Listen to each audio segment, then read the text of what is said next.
코로나 위중증 환자가 급증하면서 정부가 단계적 일상회복 일시 중단을 선언했습니다. 다음 주부터 사적 모임 인원을 수도권 6명까지로 줄입니다. 식당과 카페 등에도 방역 패스를 도입합니다. 오미크론 국내 첫 감염자인 40대 여성이 채널A와의 인터뷰에서 감염 초기엔 미각과 후각을 잃었지만 곧 회복됐다고 말했습니다. 오미크론 감염 의심 사례자가 예배에 참석한 사실이 확인된 가운데 해당 교회에서 코로나 확진자가 나와 오미크론 변이 여부를 확인 중입니다. 오늘부터 해외 입국자에 대한 격리 조치가 대폭 강화되면서 해외에 여행이나 출장을 가 있거나 가려는 사람들이 큰 혼란에 빠졌습니다. 일정을 취소하면서 거액의 위약금을 무는 것은 물론 일부 예비 부부는 10일 격리 탓에 본인 결혼식에 참석하지 못하게 됐습니다.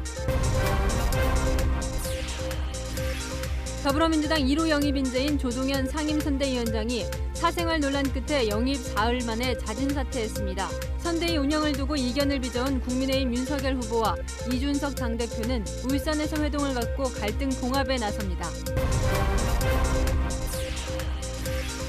코로나 환자를 재택치료로 바꾼 지 일주일이 지나면서 곳곳에서 환자들이 방치되고 있습니다. 신정수가 오거나 그러면 어디든 밀고 가는데 그 상황이 아니라 병원에서 안 받아요. 상태가 악화된 쪽방촌 거주자는 119가 출동했지만 병상이 없어서 애만 태우기도 했습니다.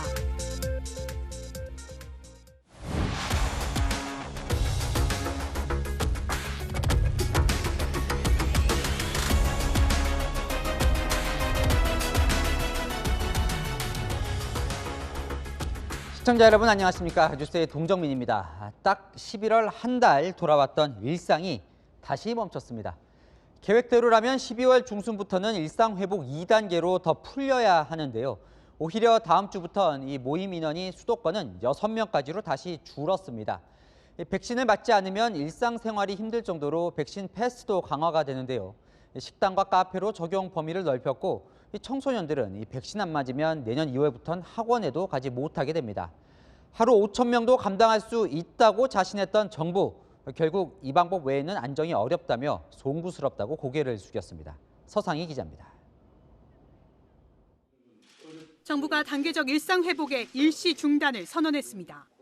단계적 일상 회복 기간의 생긴 빈틈을 앞으로 4주간 방역의 둑을 탄탄히 보강하는 데 집중하겠습니다.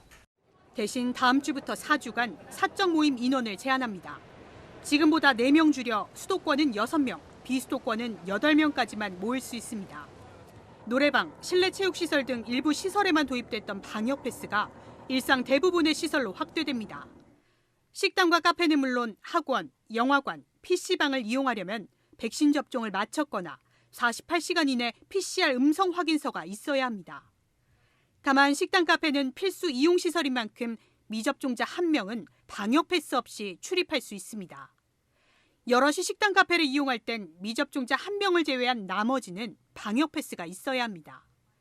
낮은 접종률로 미뤘던 청소년 방역 패스도 도입합니다. 내년 2월부터 12세에서 18세 청소년 중 백신을 안 맞았거나 PCR 음성 확인서가 없으면 학원, 독서실, 스터디 카페 등에 갈 수 없습니다. 학원을 보내려면 결국 맞춰야 되는 건데 부작용이나 이런 거에 대해서는 누구도 책임을 져줄 수가 없는 건데. 이번 조치에 식당, 카페 등의 영업시간 제한은 포함되지 않았는데 정부는 방역 상황이 안정되지 않으면 검토하겠다는 입장입니다. 채널A 뉴스 서상입니다. 이미 10명에 맞춰서 연말 송년회 예약하셨던 분들 취소하거나 조정하셔야 될 텐데요. 일반 시민들도 당혹스럽지만 늘어난 예약 맞춰서 알바 뽑고 재료 사놓고 했던 식당 주인들은 말할 것도 없겠죠. 툭하면 바뀌느니 차라리 통째로 문을 닫는 게 낫겠다는 격앙된 반응도 나옵니다. 김정근 기자가 현장 목소리를 들어봤습니다. 서울에서 25년 넘게 고깃집을 운영하는 이근재 씨. 정부의 방역 지침 강화 소식에 걱정이 태산입니다. 이달 잡힌 예약 5건은 일찌감치 취소됐습니다. 준비한 식재료는 고스란히 버릴 판이고 연말 대목을 대비해 인력을 뽑기로 한 것도 없던 일로 했습니다. 연말에 사람도 밤에 쓰고 고기도 좀 쟁여놓고 해서 장사 좀 열심히 하려고 또 했는데 그게 이제 물거품이 됐으니까 사람 뽑을 필요가 없죠. 식당과 카페에 방역 패스가 도입되면서 이젠 단체 손님 받기는 글렀다는 반응도 나옵니다. 손님들이 백신을 맞았는지 일일이 확인하는 것도 부담이라는 겁니다. 연말에 이제 단체 손님이 많아지잖아요. 한 명 때문에 여러 명이 안 들어온다고. 그러면 매상이 또 그냥 확 주는 거고. 일각에선 툭하면 바뀌는 방역 지침 대신 차라리 며칠만이라도 모두 문을 닫는 셧다운하는 게 낫다는 반응도 나옵니다. 차라리 며칠 문을 못 열게 한다는 뭐 그런 거 있잖아요. 전체적으로 해서 딱 셧다운 시키는 뭐 그런 거 사실 장사가 전혀 안 돼서 저희 같은 경우는 문을 닫아요. 아주 셧다운해서 확실히 코로나 잡고 장사할 수 있는 여건 해주고 현실성 있게 현실 보상금을 정확히 줬으면 감사하겠습니다. 소상공인연합회는 이번 조치로 전 업종에 큰 타격이 우려된다며 이에 상응하는 온전한 손실 보상안이 마련돼야 한다고 주장했습니다. 채널A 뉴스 김정근입니다. 오늘 새벽을 넘기면서 모든 해외 입국자들은 열흘간 자가격리 대상자가 됐습니다. 이 갑작스러운 조치에 신혼부부가 직격탄을 맞았습니다. 신혼여행 취소 수준을 넘어서 신랑이 격리되면서 결혼식에 신부 혼자 서야 하는 웃지 못할 상황까지 벌어졌습니다. 김태욱 기자입니다. 내일 몰디브로 신혼여행을 떠날 예정이던 박모 씨. 하루 앞두고 정부의 방역 강화 조치가 시행되면서 고민이 깊습니다. 가자니 격리가 부담이고 취소하려면 거액의 위약금을 물어야 합니다. 할 수 있는 게 없어요. 일정을 늦출 수 있으면은 늦출 건데 안 된다고 하면은 약 한 1,000만 원이라는 돈을 취소할 수 없기 때문에 그냥 가야 되는 입장입니다. 오는 11일 결혼을 앞둔 한 예비 부부는 신부 홀로 식장에 입장하게 됐습니다. 해외에 체류 중인 신랑이 오늘 새벽 5시에 입국하면서 격리 대상에 해당됐기 때문입니다. 신랑은 영상이 됐던 저희가 등신대를 세우던 그렇게 해서 해야 된다. 혼자 거길 들어간다는 것 자체가 정말 비참한 마음뿐이거든요, 사실. 회사 출장 등으로 어쩔 수 없이 출국하는 사람도 당혹스럽긴 마찬가지입니다. 회사에서도 휴가 시비를 더 써야 되는 상황이 됐습니다. 그런 계획은 없었어요. 갑작스런 취소로 인한 위약금 부담을 누가 어떻게 부담하는지도 결정된 게 없다 보니 현장의 혼란은 더 커지고 있습니다. 여행업계도 울상입니다. 단계적 일상 회복 이후 조금씩 기지개를 켜는가 싶었지만 환불과 취소 문의가 쇄도하면서 지난 2년간의 악몽이 되풀이되는 건 아닌지 전전긍긍하고 있습니다. 채널A 뉴스 김태욱입니다. 신종 변이 바이러스 오미크론에 감염된 국내 확진자는 6명으로 늘었고 이들 외에도 오미크론 감염 의심자들에 대한 검사가 진행 중입니다. 오미크론 감염자와 함께 예배를 본 참석자 수백 명도 검사 대상자라 집단 감염 우려가 나오고 있습니다. 채널A가 국내 첫 오미크론 감염자와 인터뷰를 했습니다. 방역당국 질문에 왜 사실과 다르게 대답했는지, 오미크론의 증상은 어떤지 황규락 기자가 들어봤습니다. 국내 첫 오미크론 확진자 40대 부부 중 부인인 A씨. 나라에서 이렇게 지금 우리 때문에 지금 난리인데 너무 죄송하죠. 죄송한데 사람들한테도 미안하고. 공항에서 집으로 갈 때 방역 택시를 탔다고 했던 건 방역 택시가 뭔지 몰랐기 때문이라고 답했습니다. 방역 택시 타신 거죠? 그렇게 말씀하셨는데 한참 생각했죠. 방역 택시가 뭔가? 그래서 우리 그 지인이 가지고 온 그것도 방역 택시인가 하고 네, 차 타고 갔죠. 이렇게 말했죠. 모더나 접종 후 방문한 나이지리아에서는 마스크를 쓰지 않고 돌아다녔습니다. 밖에서 버스 타고 자가용 몰고 또 밖에 걸어다니는 사람들은 다 안 끼고 있더라고요. 백신 맞으면 100% 다 그게 되는 줄 알았죠. 감염 초기에는 냄새와 맛이 잘 느껴지지 않았고 설사도 했지만 증상은 점차 사라졌다고도 했습니다. 국내 오미크론 변이 감염자는 40대 부부와 초등학생 아들, 그리고 부부를 집에 데려다준 30대 남성. 이와 별개로 나이지리아를 방문했던 50대 여성 2명까지 총 6명입니다. 이들의 지인과 식당 접촉자 등 7명은 오미크론 의심자로 곧 감염 여부가 나옵니다. 집단 감염에 대한 우려도 나옵니다. 오미크론 의심자인 30대 남성의 가족 등이 지난달 28일 400여 명이 모인 교회 예배에 참석했는데 교회에서도 코로나19 확진자가 나오고 있습니다. 40대 부부 아들이 다닌 학교에 대해서도 PCR 선제 검사 역시 이뤄질 계획입니다. 학교하고 계속 소통을 하고 있고요. 만약에 한다 그러면은 가장 빠른 시간에 할 수 있도록 하는데 그건 아직 학교에 협의 중이에요. 다음 주면 관련 확진자가 급증할 가능성이 있습니다. 채널A 뉴스 황규락입니다. 오미크론은 완치됐다 다시 걸리는 재감염 위험이 특히 높다는 연구 결과도 나왔습니다.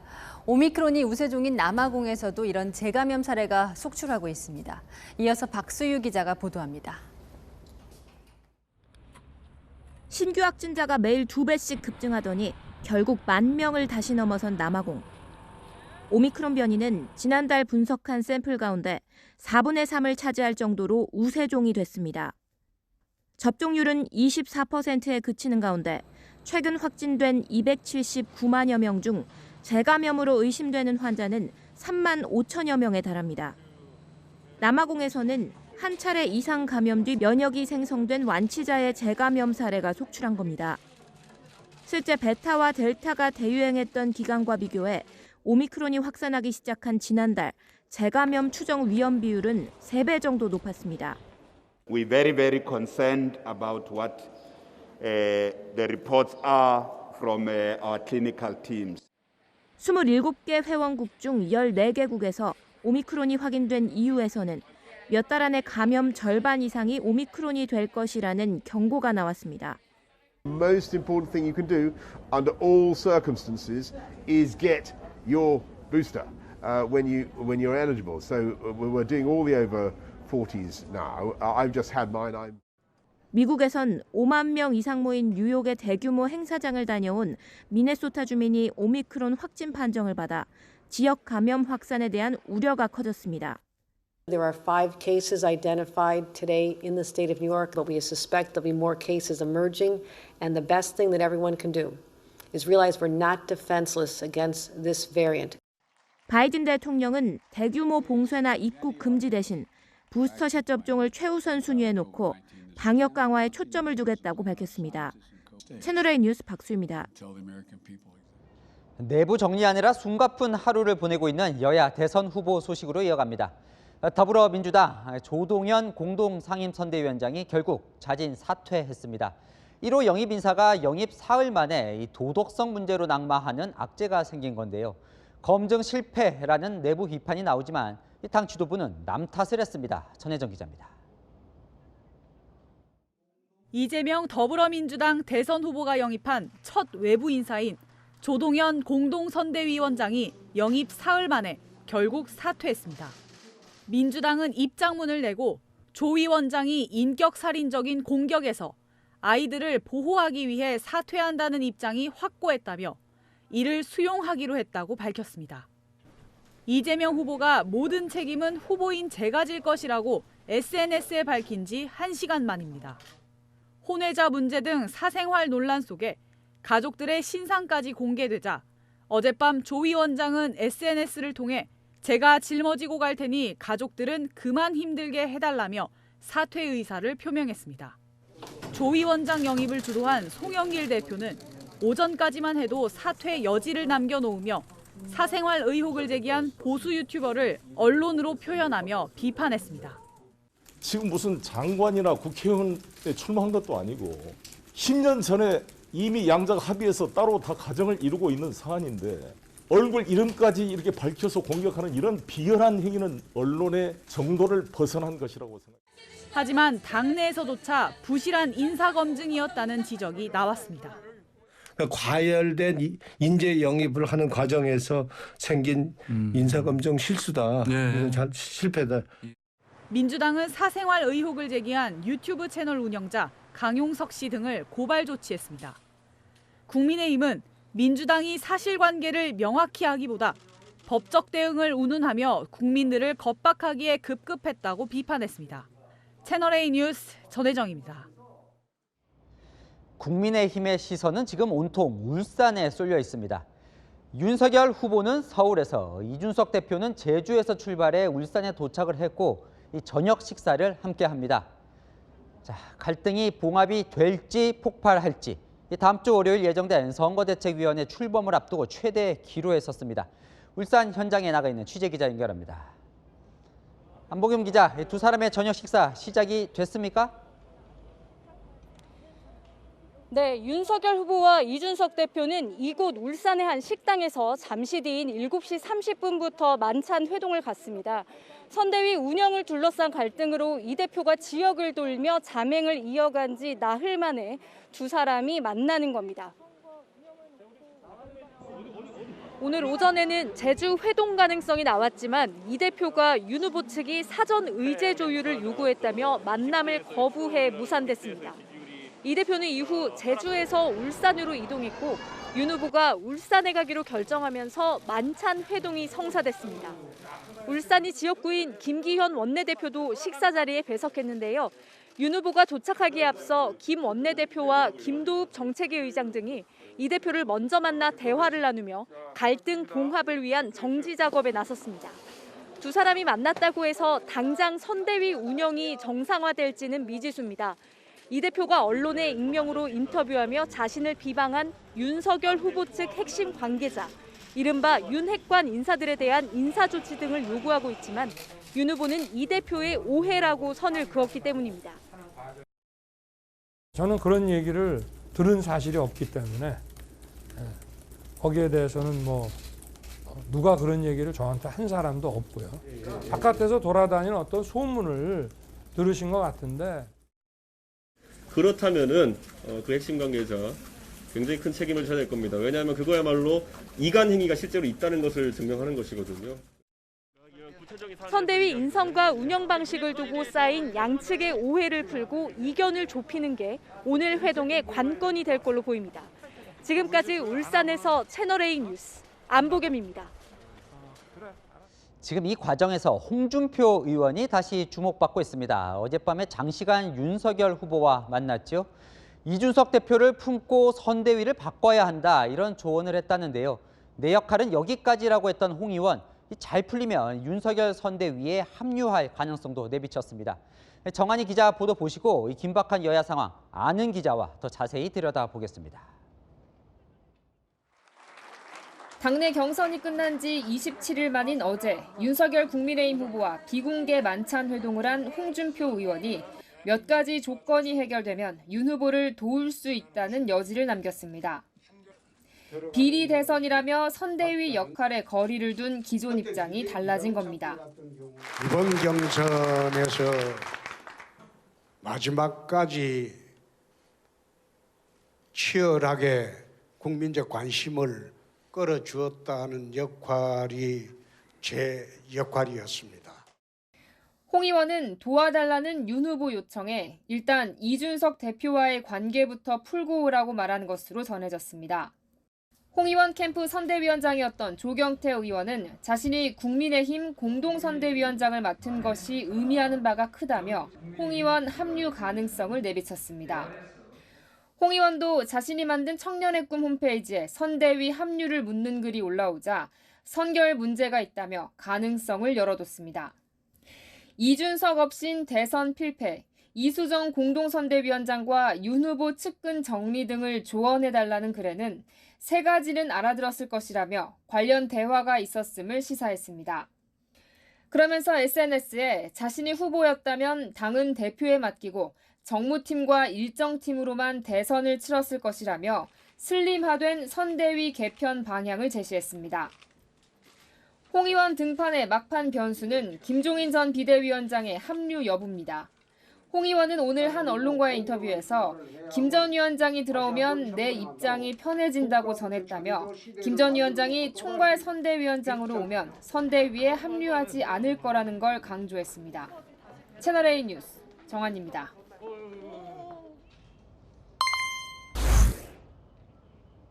아는 기자 시작합니다. 동변상련을 겪고 있는 갈 길 바쁜 여야 속사정을 취재하고 나온 아는 기자 이현수 기자와 함께합니다. 이 기자, 네. 오늘 하루 이 국민의힘 출입 기자들은 아주 정신이 없었다면서요? 네, 잘 필 듯 말 듯한 국민의힘 대선 후보와 당대표를 추격하느라고 아주 긴박한 하루였습니다. 윤석열 후보는 오늘 오전 서울에 있었고요. 나흘째 자맹 중인 이준석 대표는 제주도에 있었는데요. 만나나 마나 하다가 결국 제주도 만남은 무산됐고 이후 이준석 대표는 울산으로 이동을 합니다. 담당 기자가 이 대표를 쫓고 있는 사진도 가지고 왔는데요. 긴박해 보이죠? 비슷한 시각 윤석열 후보도 울산으로 향하면서 울산 만찬 회동이 성사됐습니다. 이제 곧 시작이 되지요. 어떤 네. 말이 오갈지 지금 관심이 집중이 되는데 대체 왜 이렇게 갈등을 빚는지 일단 이준석 대표가 원하는 건 뭔가요? 일명 윤핵관, 윤석열 후보의 측근이 그 논란의 핵심에 있습니다. 윤핵관이라는 사람의 누군지에 대해 가지고 도대체 얼마나 후보 측 인사들이 기고만장하면 지금 있는 윤핵관을 걷어내도 또 누군가를 호가호위할 수 있기 때문에 저는 근본적으로 원인부터 차단하는 것이 중요하다. 결국 윤핵관은 권성동 사무총장, 장제원 의원, 김병준 상임선대위원장 등 결국은 윤 후보 측근을 지목한 게 아니냐는 해석이 나오긴 하는데요. 당사자들이 모두 아니라고 하고 윤 후보 역시 측근 인사들로부터 이 대표에 대한 부정적 얘기를 들은 바 없다고 합니다. 하지만 이 대표는 후보와 본인 사이에 벽을 만드는 측근 인사들이 모두 정리돼야 한다고 주장하고 있습니다. 결국 갈등이 풀리려면 이게 윤석열 후보가 이준석 대표의 요구하는 걸 어디까지 받아들일 수 있을까 관건일 텐데 어떻게 보나요? 접점을 찾을 수 있겠습니까? 네, 우선 지지율도 빠지고 아쉬울 수밖에 없는 윤석열 후보가 좀 적극적으로 나서고 있는 모습입니다. 이준석 대표를 만날 때마다 그 번득이는 아이디어와 이런 거에 제가 늘 감탄을 하고 정당사에 정말 최연소고 막 100년에 한 번 나올까 말까 하는 제가 굉장히 운이 좋은 사람이라고 저는 생각을 합니다. 네, 윤 후보 측 관계자는 오늘 후보가 대표와 흉금을 터놓고 허심탄회한 대화를 나눌 것이라고 밝혔는데요. 극적인 합의까지 이뤄질 수 있을지 지켜봐야 할 것 같습니다. 네, 민주당 상황도 보죠. 오늘 결국 이제 영입 1호가 사퇴를 했습니다. 그런데 오전까지만 해도 이 송영길 대표는 주말까지 기다릴 것처럼 말을 했었거든요. 네, 당초 민주당에서는 여론을 조금 더 지켜보자라는 신중론이 있었거든요. 근데 이재명 후보가 모든 책임을 지겠다고 SNS를 올리면서 사퇴로 빠르게 정리가 됐습니다. 입장문에는 이 후보와 상의했다라는 표현이 있는데 결국 이재명 후보의 의중이 작용했다는 해석입니다.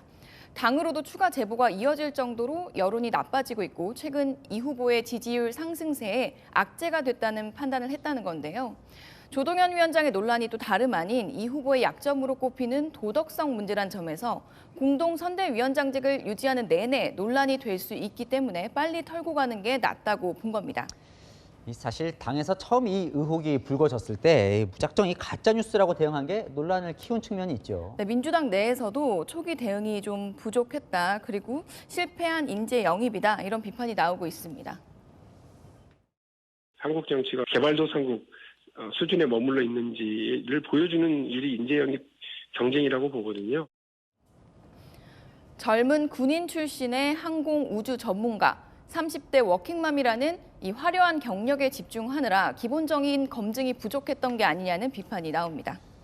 그런데 이 송영길 대표는 마치 언론이 이혼 경력을 문제 삼은 것처럼 이야기를 하던데 언론이 그걸 문제 삼았던 건 아니잖아요. 네, 송영길 대표가 한 발언을 보면 10년 전에 이혼한 사실을 가지고 공격해야 할 사안인지 라면서 언론 탓을 했습니다.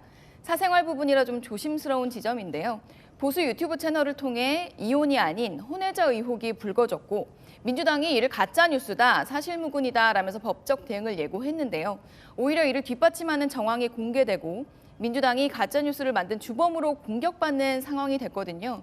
민주당은 검증 과정에 대한 설명이나 거짓 해명에 대한 사과 없이 유튜브 채널을 향해 언론의 명예살인이라고 화살을 돌렸습니다. 네, 잘 들었습니다. 지금까지 정치부 이현수 기자였습니다. 내년에 처음으로 국가부채 1000조 시대가 열립니다. 내년도 예산안이 오늘 통과가 됐는데요. 607조 역대 최대 규모입니다. 그만큼 빚이 늘어나는 거죠. 내용을 들여다보면 이 지역 화폐를 포함해 이재명 예산은 오르고 문재인 예산은 삭감됐습니다. 최성 기자입니다. 2022년도 예산안에 대한 수정안은 가결되었음을 선포합니다. 여야 협상이 결렬되면서 국회는 법정 기한을 하루 넘긴 오늘 607조 7천억 원 규모의 내년도 예산안을 확정했습니다.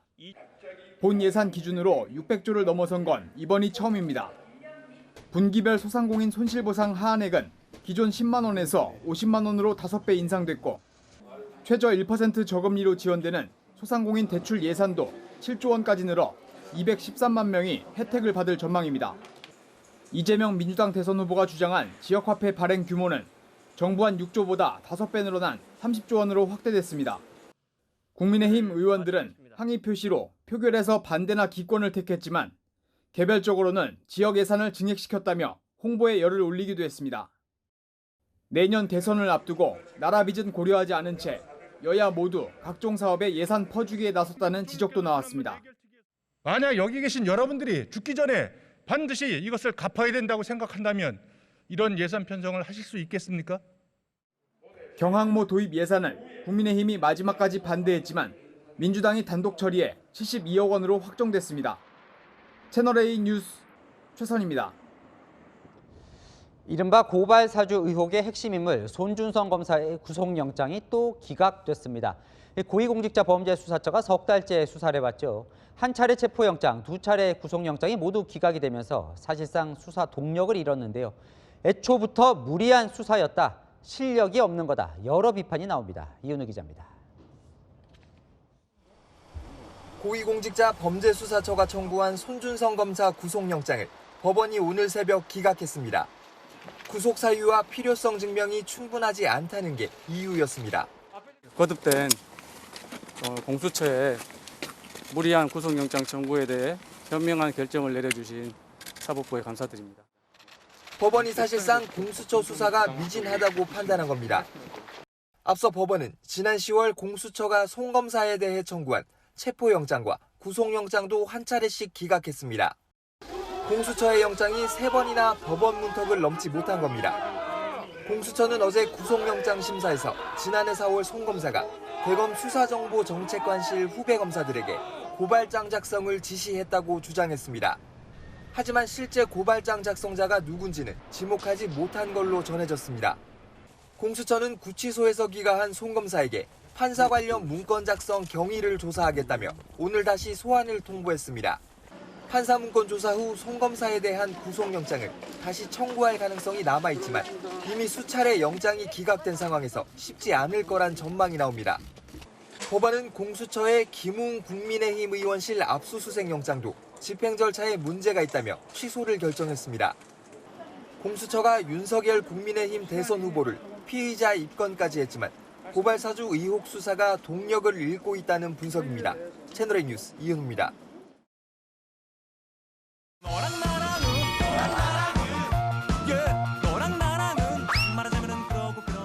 야랑야랑 정치부 김민지 기자 나와 있습니다. 첫 번째 주제 보겠습니다. 글쎄요, 이 사이가 그닥 좋지 않은 윤석열 후보와 추미애 전 장관이 동시에 공격하는 게 있을까요? 조국 사과를 한 이재명 더불어민주당 후보입니다. 어제 이렇게 이야기를 한 이후입니다. 뭐라고 했는지 들어보시죠. 조국 장관에 대해서는 국민들로부터 외면받고 또 비판받는 문제의 근원 중에 하나인데요. 제가 할 수 있는 범위 내에서는 아주 낮은 자세로 진지하게 사과드립니다. 자, 그래요. 윤 후보부터 볼까요? 뭐라고 공격을 했을까요? 네, 이 후보의 사과를요. 이 표를 얻기 위한 안 하니만 못한 사과라고 공격했는데요. 윤 후보는 오늘 SNS에 이 일은 이 후보뿐만 아니라 현 집권 세력 모두가 사죄할 일이라며 이 진정으로 책임을 통감하면 대통령에게 사과를 설득하라고 압박했습니다. 국민의힘은 이 후보의 과거 발언을 들면서 선택적 망각을 한 거냐 이렇게 따져 묻기도 했습니다. 조국 장관에 대한 수사가 과연 정도를 지켰냐, 불법적인 피의사실 공표, 또 수사 과정 발표를 통해서 엄청난 마녀 사냥을 했죠. 그때 당시에는 왜 말 한마디 못하고 있다가 지금 와서 이제 닥쳐서 국민 여론이 나쁘니까 국민들이 더 기분 나쁘죠. 반면에 조국 전 장관을 계속 옹호해온 이 추미애 전 장관은 이 후보의 사과가 못마땅하겠군요. 네, 경선 때만 해도 명추연대라고 불릴 정도로 가까웠지만 이번에는 달랐습니다. 이 후보를 향해서 조국 사과는 인간 존엄을 짓밟는 것이라면서 이것으로 중도층을 얻을 수 있는 것도 아니다. 오히려 그 반대라고 거세게 반발했습니다. 중도 외연 확장을 위해서 조국의 강을 건너려던 이 후보. 야권의 견제와 아군의 반발에 고민이 깊어지는 모양새입니다. 네, 다음 주제 보겠습니다. 온도차에 끙끙. 윤석열 후보 고민이 많아 보이는군요. 네, 국민들의 정권 교체 열망에 못 미치는 지지율 때문입니다. 오늘 발표된 여론조사 결과부터 보여드리죠. 다음 대선에서 정권 교체를 해야 한다는 여론이 50%를 넘으면서 정권을 유지해야 한다는 의견보다 압도적으로 높았는데요. 윤석열 후보 본인은 이 대선 지지도 조사에서 36%를 얻으면서 이재명 후보와 동률을 기록했습니다. 그러니까 저 조사는 정권 교체에는 찬성을 하면서도 야권 후보지만 윤 후보에는 마음을 열지 않는 국민이 많다는 거네요. 맞습니다. 윤 후보를 지지하는 이유도 또 살펴보면요. 다른 사람보다 나아서가 아니라 이 정권 교체 때문이라는 답이 가장 높았습니다. 윤 후보가 상징으로 내세우는 공정, 정의라는 이미지보다도 앞섰는데요. 뭐 저걸 알다 보니까 이제 윤 후보 스스로도 정권 교체를 계속 강조하고 있죠. 네. 반문 연대도 거기서 나온 거고요. 맞습니다. 가는 곳마다 이렇게 말했습니다. 정권 교체를 위해서 노력을 할 것입니다. 충청에서 정권 교체의 신호탄을 쏘아 올리는 것을 시작으로 승리의 100일 대장정을 나서고자 합니다. 함께 정권 교체를 위해서 함께 가야 된다는 것을 분명하기 때문에 그런데도 이 정권 교체 열망을 다 흡수를 못하다 보니까 고민이 많을 것 같은데 네. 왜 그런 거예요? 일단 당내에서는요. 앞서 보신 이 당대표와의 갈등이 국민 피로감을 높인다고 보고 있습니다. 보다 못한 현역 의원들이 나섰는데요. 먼저 재선 의원들이 목소리를 냈습니다. 국민의 정권교체 열망에만 기대어 우리 스스로 나태해지지는 않았는지 깊이 반성해야 합니다. 국민의 정권교체 열망을 뛰어넘는 당과 후보의 지지율은 국민의 원팀에서 시작된다는 사실을 초선 의원들도 이러다가는 정권 교체가 물 건너갈 수도 있다라고 성명을 냈습니다. 정권 교체 열망과 그에 못 미치는 지지율 사이에서 윤 후보의 정치력이 시험대에 올랐습니다. 후보가 뽑힌 지 한 달이 다 되어 가는데 아직 선대위도 출범을 못했으니까요. 답답할 것 같습니다. 여랑야랑이었습니다. 네, 코로나 병상 부족 문제가 심각해지자 정부는 재택 치료를 원칙으로 바꿨죠. 이제 일주일째입니다. 그런데 정부는 고시원이나 원룸에 살아서 별도 격리가 어려운 취약계층은 치료시설에 보내주겠다고 했습니다. 하지만 현장 상황은 전혀 달랐습니다. 쪽방촌에서 코로나에 걸린 70대 남성은 재택치료로 방치됐다 상태가 악화됐고 구급차가 출동했지만 병상을 찾지 못하는 모습이었습니다. 제가 직접 취재했습니다.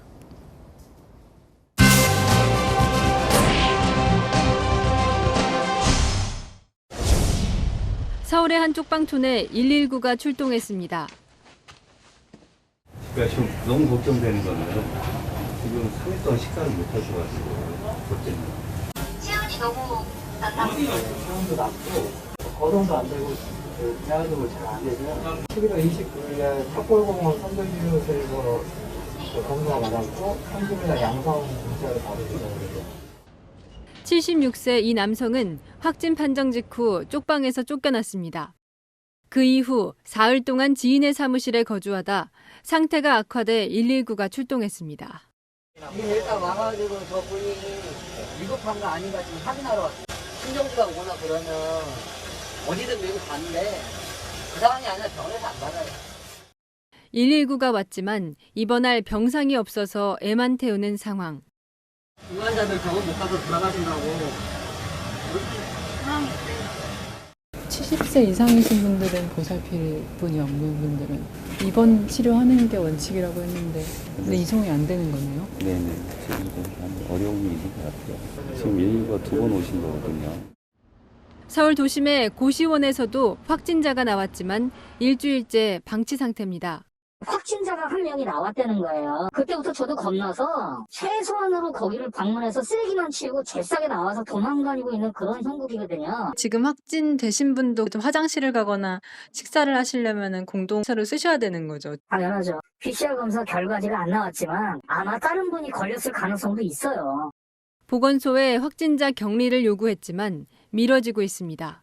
더 이상 터지기 전에 빨리 격리를 조치한다든지 빼가라 이야기를 했는데 그 층에 있는 다른 사람들 그 PCR 그 음성 확인서를 저한테 요청을 하는 거예요. 근처 다른 고시원이나 원룸텔도 걱정은 마찬가지. 여기는 그래도 화장실은 안에 있네요. 네. 근데 식사는 하려면 밖에 나와야 되죠. 2층에. 벽 하나 사이인데 식사도 공동이고 그 규제를 어떻게. 여럿이 함께 거주하는 원룸은 한 명이 확진되면 동거가족과 격리가 불가능해 걱정입니다. 친구랑 같이 동거하고 있는데 네모난 방 한 칸이고 화장실 있고 그게 끝이에요. 자가치료가 말이 되는지 저는 그게 좀 의문스럽긴 합니다.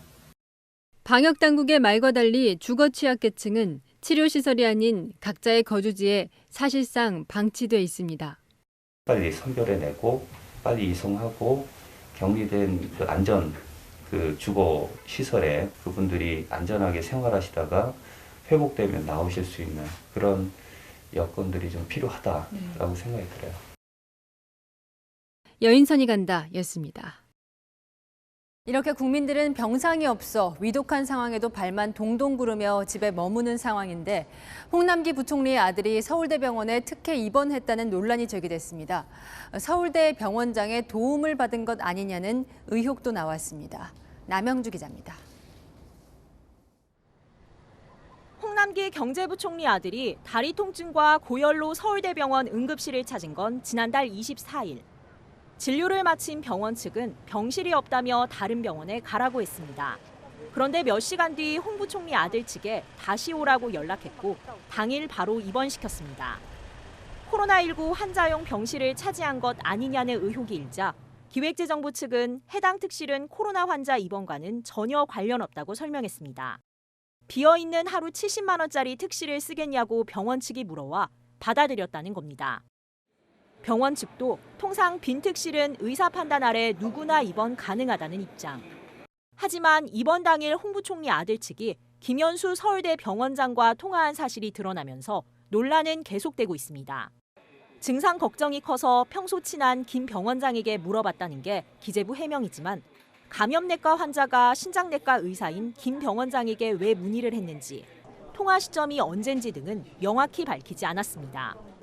원래부터 특실이 비어 있었다면 병원 측이 처음부터 입원시키지 않은 이유도 의문입니다. 서울대병원은 환자가 많아 입원이나 외래 예약이 오래 걸립니다. 어머니 입원 때문에 왔는데 계속 대기하고 있는 중이에요. 어제 왔으니까 거의 만 하루 정도. 진료율이 받는 것도 힘들고 입원하는 것도 힘들어요. 거진 한 달 동안은 기다려야 됩니다. 채널A는 김 병원장에게 통화 시점과 내용을 물으려고 수차례 연락했지만 회신을 받지 못했습니다. 채널A 뉴스 남영주입니다. 물가 상황도 암울합니다. 배추 가격이 지난해보다 무려 50% 가까이 올랐습니다. 정부가 2달 전 김장철 배추 가격 안정을 자신했던 터라 김장을 미루고 끝까지 기다려온 소비자들도 있습니다. 박지혜 기자입니다. 마트 매대에 놓인 배추. 잎이 풍성한 일반 배추와 달리 크기가 작습니다. 냉해 피해를 당해 상품성이 떨어지는 배추들인데 상한 잎을 잘라내고 파는 대신 가격은 절반가량 쌉니다. 요즘 금배추 때문에 김장을 주저하던 소비자들에게 구원투수나 다름없습니다. 배추가 좀 시기가 지나면 좀 떨어지지 않을까 하면서 기다리는 또 주부들도 있더라고요. 또 엄마들은 1,000원, 2,000원도 소중한 게 생각하기 때문에 항상 가격에 대해서 민감하잖아요. 막 이렇게 상해가지고 버리는 거 산지에서 보니까 마음이 좀 짠하고 사먹는 소비자도 좀 어렵고 그렇다고 농민한테 절대적으로 이득이 가는 건 아니라고 하더라고요. 그러니까 좀 안타깝죠. 배추 한 포기 전국 평균 가격은 4,542원이었는데 작년엔 3,000원을 조금 넘겼던 걸 생각하면 50% 넘게 올랐습니다. 정부는 2달 전 작황이 좋다며 김장철 배추 가격 안정을 자신했지만 예측이 크게 빗나간 겁니다. 가을 배추 출하량은 지난해보다 17% 넘게 줄었는데 겨울 배추 상황도 좋지 않아 가격은 더 오를 것으로 보입니다. 여기다 요소수 부족 사태로 김장 재료를 운반하는 화물차에 발이 묶이면서 국산 깐마늘과 굴 등 김장 재료 가격도 모두 올랐습니다. 국회 단계에서 590억 원 반영하여 22년에도 서민 장바구니 물가 부담을 경감시키겠습니다. 속수무책인 상황에서 정부가 내놓은 해법은 농축수산물 할인 쿠폰 지급인데 실효성에 의문이 제기되고 있습니다. 채널A 뉴스 박지혜입니다. 코로나 확산의 분위기는 안 나지만 어느새 크리스마스가 3주 뒤로 다가왔습니다. 정부가 예산을 들여서 캐럴 활성화 캠페인을 벌였는데 불교계가 강하게 반발합니다. 강병규 기자입니다. 서울 한복판에 들어선 크리스마스 트리. 번화가에서는 캐럴이 흘러나옵니다. 문체부는 지난 1일부터 천주교, 개신교와 함께 캐럴 활성화 캠페인을 시작했습니다. 코로나19로 지친 국민들을 위로하겠다는 취지입니다. 지상파 라디오 방송국에 캐럴 기획 코너를 선보이고 국민들에게 음원 서비스 이용권을 선물하는 등 정부 예산 10억 원을 투입했습니다. 그러자 불교계가 종교 편향 행위라며 전면 백지화를 요구하고 나섰습니다. 선교 음악이라고 볼 수 있는 우리 캐롤 찬송 형태의 예수님을 찬양하는 그런 내용의 음악을 정부에서 예산을 들여서 활성화 사업을 한다는 게 자체가 문제가 있는 거지. 불교계는 예산 집행 정지를 요구하는 가처분 신청서도 법원에 제출했습니다. 황희 문체부 장관이 불교계를 찾아 앞으로는 이런 일을 추진하지 않겠다고 사과했지만 이번 캠페인은 취소가 어렵다고 밝혀 갈등은 여전합니다. 한쪽에만 약간 이렇게 해주는 것 같으니까 그분들도 서운할 수 있을 것 같다는 생각을 해요. 크리스마스라는 게 사실 국민들이 좀 즐길 수 있는 축제 중에 좀 하나잖아요. 이거를 종교적인 의미로 좀 다하는 거는 좀 더 이렇게 맞지 않는 것 같고. 불교계는 불교 유적의 천주교 성지화 사업 등 종교 편향적인 일이 이번 정권 들어 계속되고 있다며 청와대에 특단의 대책 강구도 촉구했습니다. 채널A 뉴스 강병규입니다. 박수 칠 때 떠난다는 것이 이런 모습일까요? 16년간 독일을 이끌었던 메르켈 총리가 자연인으로 돌아갔습니다. 퇴임식에서 자신이 자랐던 동독 출신 가수의 곡이 흘러나올 때 눈물을 글썽였습니다. 한수아 기자입니다. 독일 국방부 청사 앞으로 앙겔라 메르켈 총리가 걸어 나옵니다. Die 16 Jahre als Bundeskanzlerin waren ereignisreiche und oft sehr herausfordernde Jahre. Sie haben mich politisch und menschlich gefordert. Und zugleich haben sie mich immer auch erfüllt. 독일 총리 퇴임식 전통에 따라 메르켈이 직접 고른 세 곡 가운데 한 곡은 동독 출신 가수의 펑크록, 넌 컬러 필름을 잊었어.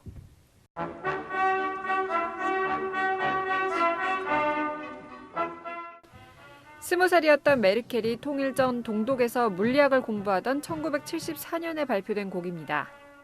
흑백 필름으로 사진을 찍어봤자 멋진 풍경을 담을 수 없다고 호통치는 가사는 회색빛으로 음울했던 당시 동독 사회를 상징했습니다. 동독에서 자랐던 시절을 거의 언급하지 않던 메르켈이 퇴임 순간 동독을 떠올린 겁니다. 퇴임식에서 눈물을 글썽이는 듯한 메르켈에 대해 외신들은 항상 무표정했던 얼굴에 감정이 스쳐 지나갔다고 전했고 마지막 순간 동독 사람임을 드러냈다고 평가하기도 했습니다. 난민 포용 정책과 대연정으로 엄마 리더십을 보여주면서 4차례 임기를 마치고 역사에서 퇴장하는 메르켈 총리.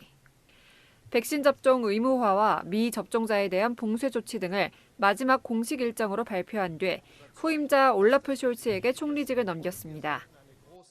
Es ist diese Fröhlichkeit im Herzen, die ich uns allen und im übertragenen Sinne unserem Land auch für die Zukunft wünsche. Ich danke Ihnen von Herzen. 채널A 뉴스 한수아입니다.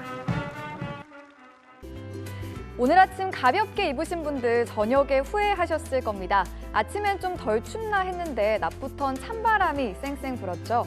내일 아침엔 서울이 영하 3도까지 뚝 떨어지겠고요.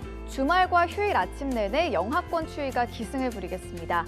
날은 맞겠는데요. 내일 오전까지 서해안과 제주엔 비나 눈이 살짝 지나겠습니다. 동해안에 며칠째 건조특보가 내려져 있는데요. 아무래도 주말에 날이 좋다 보니 등산 계획하시는 분들 계시죠.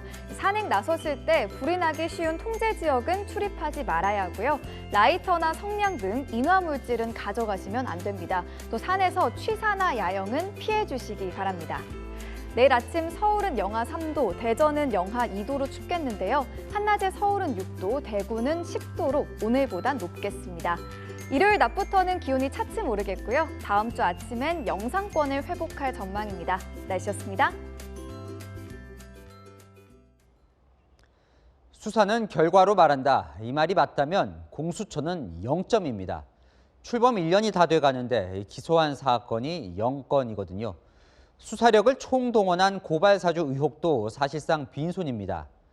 권력자의 부정부패 잡겠다고 출범을 했는데 허술한 공수처 믿고 부정부패 저지를까 오히려 걱정입니다. 마침표 찍겠습니다. 아마추어 공수처. 오늘 뉴스 마칩니다. 감사합니다.